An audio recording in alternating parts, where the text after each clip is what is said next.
He was the law inside the ring, a man dressed as justice, punishment, and fear itself. When Ray Traylor walked down the aisle as the big boss man, fans didn't see a wrestler. They saw authority, power, and domination. He hung opponents from steel cages, crushed bodies with a nightstick, and enforced fear like no other WWE superstar before him.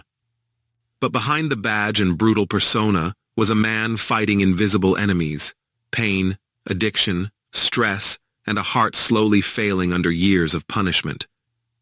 At only 41 years old, Ray Traylor died suddenly, quietly, without warning. No farewell. No final match. Tonight, we expose the unnatural and mysterious death of Ray Traylor, a story of violence, loyalty, inner demons, and a wrestling industry that never let its enforcers rest.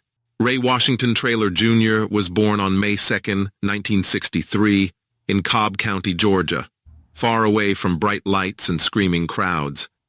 Before wrestling fame, Ray lived a disciplined life, working as a real-life corrections officer at the Cobb County Jail. He understood authority, control, and confrontation long before stepping into a ring. Wrestling promoters saw something unique in him: a massive frame, intimidating presence, and authentic toughness that could not be taught. Ray wasn't acting when he played the big boss man. He was the role. This realism made him dangerous, believable, and unforgettable.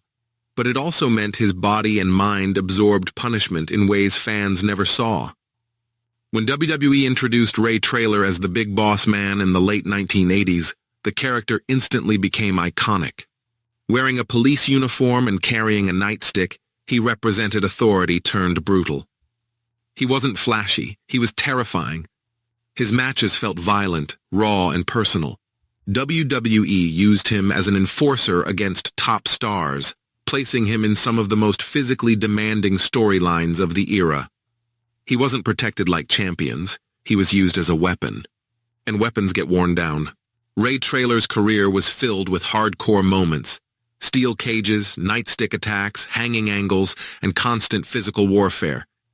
One of the most infamous moments came when he was scripted to be hanged from a steel cage in a storyline, an image that remains disturbing even today. These matches were not gentle performances. They were collisions of flesh, bone, and steel. Years of bumps, injuries, painkillers, and untreated trauma took a devastating toll on his body. His heart, joints, and nervous system were under constant assault. Behind the scenes, Ray Traylor struggled with chronic pain, the kind that never truly goes away. Like many wrestlers of his era, he relied on prescription medication to function, to sleep, to move. The wrestling lifestyle offered little time to heal. Travel, expectations, and financial pressure kept him going even when his body begged him to stop. He was a loyal company man, always willing to do what was asked, even at the cost of his health. That loyalty would later feel tragic. Ray Traylor later joined WCW under names like Big Bubba Rogers and the Guardian Angel, continuing to work physically intense matches. When he returned to WWE in the late 1990s, his body was already worn down. He still performed, still delivered, still absorbed punishment, but the damage was accumulating silently. Fans saw the character.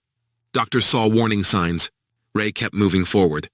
On September 22, 2004, Ray Traylor was found dead in his home in Georgia at just 41 years old. The official cause of death was a heart attack, reportedly linked to an enlarged heart and years of physical stress. No drugs were officially blamed. No scandal followed. Just silence. A powerful man gone suddenly, leaving fans stunned and confused. How does someone so strong simply stop?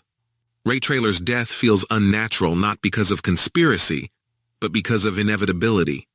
Years of extreme physical abuse, untreated injuries, stress, and pain management created a ticking time bomb inside his chest. His heart didn't fail in one moment. It was worn down piece by piece by an industry that celebrated toughness and ignored consequences. He died young, far too young, for a man who gave everything to wrestling. Ray Traylor left behind a legendary legacy. The Big Boss Man remains one of the most iconic characters in wrestling history. Feared, respected, unforgettable. But his story is also a warning, a reminder that wrestling's toughest men often suffer the most in silence. His death helped shine light on heart health, pain management, and the need for better protection for performers. Ray Traylor enforced the rules inside the ring, but there were no rules protecting him. He lived as a warrior, died quietly, and left behind a legacy written in pain and respect. His story is not just about death. It is about sacrifice, loyalty, and the hidden cost of entertainment. Remember Ray Traylor not just as the big boss man, but as a man who gave his life to the business, one brutal match at a time.